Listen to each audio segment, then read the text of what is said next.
am so excited to do this first time live for my community. And today I'm going to be interviewing Danielle Mendoza, who is a fabulous, helps you to write a book that can help you boost your business, get your message out there, and become an expert.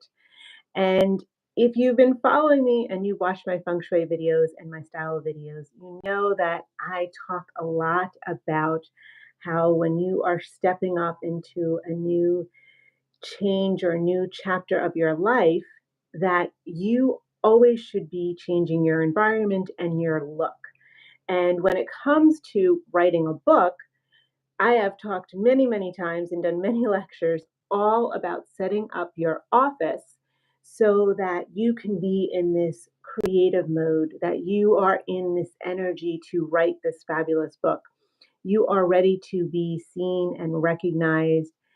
And that's all going to come with a supportive environment. So, setting up your desk and your books and your environment to write and finding the places to write. But then I also talk about now that you've written your book, you've got to get out there and show everybody who you are and what this book is all about. And you have to dress the new you because while you created this book, you are changing. From the minute you started the book to the minute that you finished the book, you've changed into a new person. And you want to dress that new energy. You want to dress the person that you've become. And so, with your wardrobe set up and your office set up, you are, let's say, like a third of the way ready to be out there talking about your book. But there's that other part. We've done the dressing up, we've set up our office, but now you have to write it. Now you have to get in that creative flow, and your fears come up and your challenges come up, and you think, oh, I don't know what to do. Who am I to write this book? I've heard it all. Being in those feng shui consultations and people constantly telling me they're stuck, and I'm looking at their office and I can hear the resistance, all the who am I to write this book? Who am I to what's the value of my purpose or my teachings? And so I am bringing on Danielle Mendoza, and she is going to share all the ways that we can help ourselves overcome those limiting beliefs, those silly stories that we tell ourselves. And she's going to share her expertise and how she helps her clients really learn how to put a book that is not only just to be a bestseller, but adds so much value to the readers that they are constantly wanting more from the book that they read. So, welcome, Danielle. I'm so glad to have you here. Hey, Christine. So happy to be here and super excited to talk about my favorite thing, which is writing books. Yes, yes. So, Danielle, can you tell us when somebody comes to you and they're just kind of like, yeah, I really want to write a book. And they're like, they say it softly to you, and you just could see that they have this passion in them.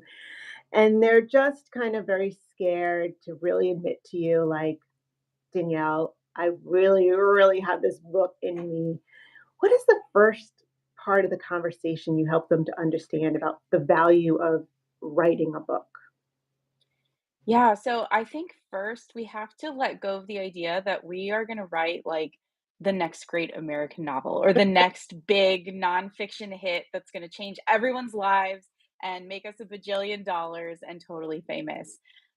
We feel so intimidated by that idea. For whatever reason, we think our first book has to stack up against someone's 20th, right? Like we think that we have to just knock it out of the park right out of the gate, and that's just not true. It's like making your first podcast episode. Like, if you've ever gone and listened to any of the big podcasts, you go all the way back to their first Yeah, episode, it's usually kinda terrible. You're kinda yeah. like, "Oh, man," but you're invested because you know it gets better going forward. You know that you love this person, you like what they have to say. The same is true of books. Our first book is never our best book. Let me just start there. But it's such an important book because it's that moment where we take the leap and we say, "Okay, I can do this. I am worth this, and my people are worth this." And we get really vulnerable and we get really brave and we step into that space of being uncomfortable and we give to our people. And I think that's the biggest mindset shift is realizing that when we're writing a nonfiction hybrid memoir, we're not sharing our stories to talk about ourselves and say, oh, look how great I am and look at all these things I've achieved. But we're sharing our stories to teach something to people and to help people feel less alone and to help them feel seen and understood. And there's so much value in that. Even when we do it badly on our first go around, it's just so important for the people out there. So when we take the focus off of ourselves and our fear of being judged and failure and all of those things, and we put that focus back on other people, the people we can serve, even if it's like 5 people, if you could go out and serve 5 people to the highest, wouldn't that be worth it? And that's a great way to kind of step out of yourself, your own mind, your own fears, and just dive right into the thing. Awesome. I love that you said that, that just the first time you knock it out of the park doesn't have to be a home run. And that's like with so many people who are actresses and everyone, nobody comes out always just hitting it out of the park. But I guess sometimes what we don't realize is that we look at people and we see them at, this level, but it's kind of like the actress Jennifer Anderson. If you go back and you hear her story to where she started, even before Friends, you could see that she did, a lot of shows that didn't even make it. And everybody talks about that. But I love what you're saying is that if you change the expectation and your expectation is about the value you can offer people as opposed to just getting it out there, I think there are so many mindset beliefs. What do you find is number one limiting belief that really holds people back? I think the biggest one, and what's funny is we protect ourselves from our limiting beliefs by turning them into questions. Have you ever noticed that? And so the biggest question I get, or that I find that they're facing without taking action, is, does my story even really matter? Is it big enough? Is it sparkly enough? Is it impactful enough? Is it all these things enough to tell it and have it matter? And really, that boils down to the limiting belief of my story doesn't matter. There's some part of us that feels like our story has to be born of this big, giant, deep trauma. And if it's not, it doesn't matter. And if it is, but we haven't reached our highest high yet in life, then it's not ready to be told. And that is just not true. I had someone say to me, I really want to tell this story. I really want to write my book, but I'm just not done yet.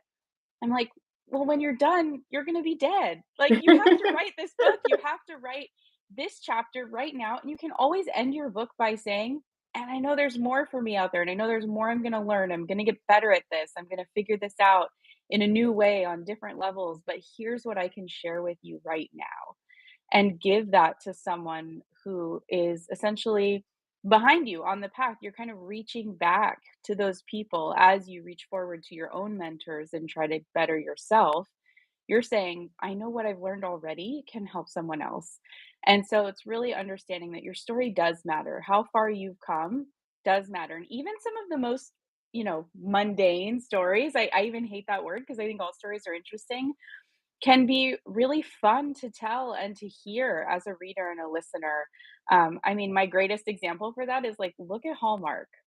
Okay, Hallmark movies are predictable, Yeah, I love. they're safe, they're fun, they're lovable characters are learning through persistence and folly and just kind of kooky experiences. And we love that. Like, it's a whole Yeah, franchise for a reason. Okay, so if you feel like you haven't been in the depths, or you feel like you have been in the depths but you haven't reached your highest highs yet, that's okay. If you're in a mentally, emotionally, financially safe enough space to write a book, to consider it, then you're ready. You're ready to put those words to paper and to get that story out to the world because it will serve someone. I love that, and I'm such a Hallmark girl, so I know exactly what you're talking about. Me And too. it's true, they write the same, you know exactly what's gonna happen at what point of the time and everything, but we're all back for another story. We wanna see it told another way, we wanna see it heard another way, we wanna see the characters in a different way, and we really do love that. So, here's my thing, if I've set somebody up, I've given them all the space, the places in their home to work, to be creative, the energy. but they're sitting there and they still feel blocked. How do you help them understand to manage the block, to manage the energy of like nothing's happening? How do you help your clients find the ways to get the energy flowing and just writing? So I like to talk about something that I call flow play, right? So it's kind of like foreplay, right? Gets you in the mood. It's getting you in the mood to be in the flow because when we're writing, we're in a creative space. We're using that creative part of our brain and we have to be able to access that in usually a very relaxed way. You know, if our fight flight response has been triggered, we're not going to have access to that in the same way if we're in survival mode, and that can be really tricky because sometimes we're sharing parts of our story that can and will re-trigger us. And so it's something where we do have to be really conscious of curating the energy and curating the space that helps us to best write. I know you and I have talked about this before. I like a really cozy space when I write. Like I want to feel like okay, it's my time. It's easy. There's nobody who needs me. There's nothing crazy going on, so I'll light a candle, I'll put on some nice, quiet, like lyrics-free music. Um, I'll just kind of set the intention with myself. I'll put on really comfy clothes. I'll turn the lights kind of dimmed and enjoy that space for probably 5-10 minutes before I actually start writing, before I actually get to the computer. It's something that serves me really well. And some people really like that coffee shop vibe, like kind of busy and bustling, and there's stuff going on. And yet you're kind of alone. You know how you can Yeah. sit in a coffee shop and you're, like, in your own bubble even though there's all this other stuff going on around you? And so some of my clients like to go to a coffee shop and sit and write for a couple of hours, and they find that they get way more done there than they do when they try to sit in their office at home. So it is really important to know, like, what feeds you creatively and energetically, and the other thing is to have a good idea of what you're going to write before you start. And that's why the outline is one of the most important pieces of the process that I do with my clients. Because typically in these books, we're not trying to rediscover something completely new. We're talking about things we've been talking about all along, things that have grown our business, things that have connected us with our audience. We're just reiterating them in a new way to create this collection of content that can be taken in a little bit differently. So some people love videos like being here on YouTube, some people love podcasts, and some people love to read. And so when you say to your audience, I love you and I care about you, and I'm going to take the time and the effort to write this book for you so you can take in this information in the way that best serves you, then it becomes kind of a selfless act to write that book, and you want to give to people. I think most of us who are very heart-centered in business, we want to give to our people, and so that can be good motivation to keep going as well. So can you share with us a story of one of your clients who like you felt like had the biggest, journey? And not only because when you write the book, you start out as one person, and when you finish that book, you turn into another person. And it's like you don't even know the person who started the book. Can you share a story that somebody had, what their experience was from when they started the book to the ending of the book, and how that impacted not only their confidence but their business? Yeah, so I actually have one client right now, and she hasn't even finished her book yet, and it's been changing her. It's amazing because it is a process that starts to happen as you write the book, not even as you finish it. It's like a metamorphosis that goes on, and she's been writing this book, and she's like, wow, I am just realizing all of these things in my life, like not just for the book, not just for the business, but how much of this really applies to her own life, like how much we kind of walk our own talk. And so she's living it out right now. She's walking out the tips and the tricks and the tools that she's putting into the book. She'll be in her everyday life and she hears a story from a sister or a friend, and she's like, oh, that's exactly this thing that I wanna talk about in my book. That's exactly, like, facing a limiting belief, and I can see it in that story, right? And so then she's able to ask permission and maybe put that story in her book, but it's made her a lot more observant and given her a lot of clarity around not only who she is, but who she wants to work with and who she wants to surround herself with. So it's changed a lot in her own perspective already, and she's already started calling in the clients that she would love to work with. I mean, there's been people coming up to her and talking to her about these things and like, "Oh, I'd really love your help with this." And she's like, "I haven't even told them I'm writing this book, and they're asking for the help that is exactly the thing I'm putting into this book." And I think it's part of that creative manifestation. When we put that intention out into the world, we start to show up in the energy of that intention, and the universe and people around us respond in kind, and that opportunity comes. So it's definitely something that's an ongoing process, but I see the change happen very quickly. It's far before publishing day, for sure. Well, I love that because what you're saying is because they're in that energy and they're so focused on the book and they're in the flow, then their energy is that's the energy that they're emanating out to the world and everyone is picking up on that. So the people that are on that vibration are going to come to her. And you see the difference between people who are in the book mode as oh, before they're even getting started and they're with their limiting beliefs, I can't do this, I can't do this. And then they can't do it. But what you're saying is now that she's in the flow and that she's working with you and you got the chapters going, look at the power of the energy changing already for her business and for her confidence. And it's that, you know, energy of just writing the book, Absolutely. journey, Absolutely. the journey of the book. And publishing day does add something because now it's out there in the world, in the hands of other people. But what's really interesting is I often see this type of growth through writing. And then when publishing day comes, it's like one day you're not an author, you don't have a book published, and the next day you have this book published, and God willing, it goes bestseller. And so now you're a best-selling author. So it's this very quick kind of societal identity switch where you're going just from your everyday person now to a best-selling author. I remember when my first book went bestseller, I was in the car with my daughter and we went to Starbucks to celebrate. And I was like, "So, does it feel different now that your mom's a best-selling author?" And she's like, "No, it's exactly the same," right? And it was so funny because she was saying, like, it was reflecting what I felt in me. I felt the same. I was like, "I'm the same as I was yesterday, but now I have this new identity that I need to integrate into my awareness of who I am." And so you really feel more of the change as you're writing, and then once you publish, you're like, well, that was it? Like, there's a common moment where you're just like, "Okay, did that even really mean anything?" Like, I thought it was gonna be this big, huge, like, tidal wave emotional shift, and it is, but it's not because it comes gradually. It's, like, slowly the water building. It's not just, like, it all rushes in. So we really have to acknowledge that we have to take time to look back on who we were before we started our book and those limiting beliefs we faced, and be able to say, "Wow, like, I did that. I overcame all of that. I did this thing. I put these words down, and now I'm putting it out there, and I'm being brave, and I'm continuing to go forward with this."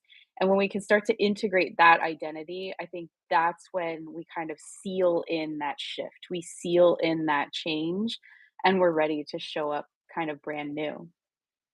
I love that because what it makes me realize is that what you said is that, okay, once the book's out there and it's had success, but now what happens after it's literally out there? It's that part where you have to keep the party going. You have to keep supporting that book. You have to keep sharing that book because it's not just a one day done and everything. You want to continue to nurture and that book like it's your baby. So talk about the what's the important part about not having these like roller coaster emotions with your book, but the after part. How do you celebrate the after part and keep it going and keep the energy around it? So there is a saying, and I can't remember if it's like Swedish or Finnish, but it says, "Joys shared are doubled, and worries shared are halved." And I find that that's the biggest thing when it comes to celebrating your book is to share it with someone. Share how excited you are with good friends, with family who really can care about that and validate that by reflecting that excited energy back to you. I like to share it with my clients. I mean, I am always like shouting their praises, like, you did, like, all the way through the process, not even just at publishing day, but they messaged me like, "I added 5,000 words to my document," and that's a celebration moment. Like, that is a moment to be like, "Heck yeah, you are doing this, you are walking it out." So really sharing it with someone is a big deal, and then really just being present, I think, in your body. Any type of celebration can be difficult, especially for women. I think we have a tendency to block that receiving energy. So when it comes to manifestation, yes, we need gratitude. Okay, that can be fairly easy for us to find. We can visualize, we can be excited and take action, move through our limiting beliefs, feel brave. And then it comes the receiving part, and that's where we tend to self-sabotage the most, I think, because we're so uncomfortable with receiving. I mean, I like to tell people, think about when you're at a restaurant and everyone's singing happy birthday to you. Like, do you allow yourself to feel celebrated, or do you kind of shrink and close off and you're like, "Oh my gosh, please stop singing. Like, we didn't need to do this." That's a good indicator of your energy around receiving. And so being able to stand firm in that receiving moment and stay open and be like, "No, I deserve this, and this is good," and feel it in your heart and feel it in your feet and feel really grounded in that moment allows you to integrate that celebration and validate it in your own heart in a whole different way than when other people celebrate with you. And so that is a really powerful thing to pay attention to, for sure. It's so interesting, as you said, that this is the first time I've kinda got a little download I'll share with everyone. But, so I've always talked about this, and I know we've talked about this too, is that when you go to write your book, there should be a bookshelf in your office that is cleared out with a mocked up cover of your book and with, like, your name on it if you wanna put bestseller. But I was thinking of that as a stage. So if that one shelf was your stage and it opened almost marked out your marketing route, like mapped it out. So the book was in the middle, and then you had a card with the first place you would love to talk about your book. And then another, like an audience. So it was almost like the book was in the middle, and then you had a little card with, like, I want to speak at X, Y, and Z on da da da da. And then you had this audience of your goals all around the book. So Mm. this whole stage, and in front of you, every time you were writing, you're like, "Okay, I'm eager to see which of these goals that I can check off," and be as creative as you want with it, but it's like you literally are putting that energy in front of you, and you're seeing that in your office. So, when people now they have the book, now they gotta get on a stage or they gotta get on podcast interviews to talk about it. How do you help them to really, get excited about talking about the book, about keeping that momentum going on, and really getting them to almost start writing the second book. This is such a good question because I think we are so steeped in the world of social media and like quick moving content that often the tendency is to write a book and you talk about it maybe for a few weeks, maybe a few months, and then you're like, "Oh yeah, that's my book, but I wrote it 6 months ago and I don't know, is that really a big." Look, your book has a shelf life of like forever. Okay, literally longer than you. Your book can live on a shelf and be passed from person to person and help people and inspire people and motivate people. So that's the first thing to take in is to understand that, to really understand the gravity of this legacy body of work, how it is so different than just your LinkedIn page or your Facebook page or even a podcast, that it has this longevity and then to keep the energy going around it. So we create a plan, we create a leveraging plan for their goals. Just like you said, it's like, where do you want to talk about this book? How do you want to talk about it? What kind of audiences do you want to reach? And we create a plan that fits that. So it involves, PR and media strategy. So podcasts, maybe online magazines, even like local and national TV news stations. What kind of platform do you have? Where have you been already? How can we leverage that to take it to the next level? And really using that book as a tool to reach out to people and say, look, I wrote this book. You might even send them a copy and say, this is what it's about. This is the value I add to the world through it. And I'd love to come talk to your audience about that. And I mean, what host doesn't want to have a best-selling author like on their podcast or on their stage or on their channel? It's so likable. It's so easy to say yes to someone who has a book, and you have the opportunity to check out their book. right? So your book now becomes a tool that's advocating for you.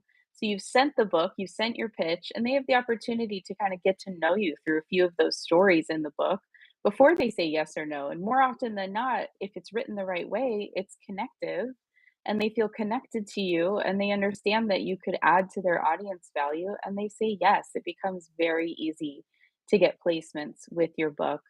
And then we want to take a look at who do you want to partner with? You know, who do you want to stand next to, essentially, link arms with? And how can you use your book to reach out to them, to connect with them? So the book is a really good tool on a lot of different layers. And a lot of that planning happens well before it's published. In fact, I have an author right now. She knows that she wants to do a TEDx talk. So she's going to start moving into the process of developing and, pitching for a TEDx talk before her book is ever published. Yeah. And her book will probably be publishing right before her TEDx talk happens, which, by the way, is the same thing Brene Brown did.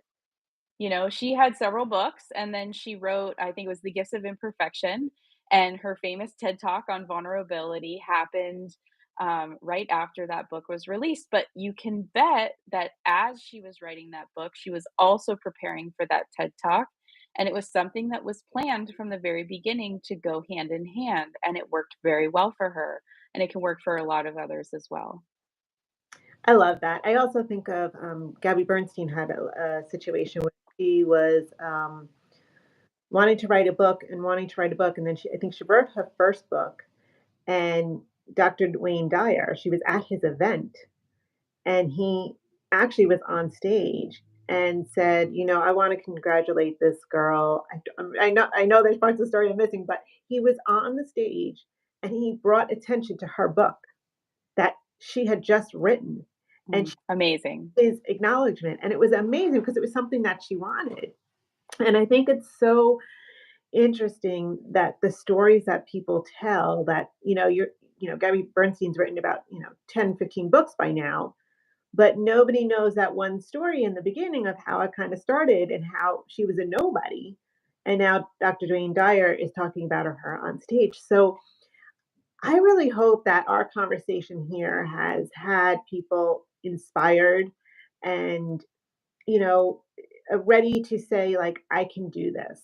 And if they were ready to do this, Danielle, how do they work with you? How do they find you?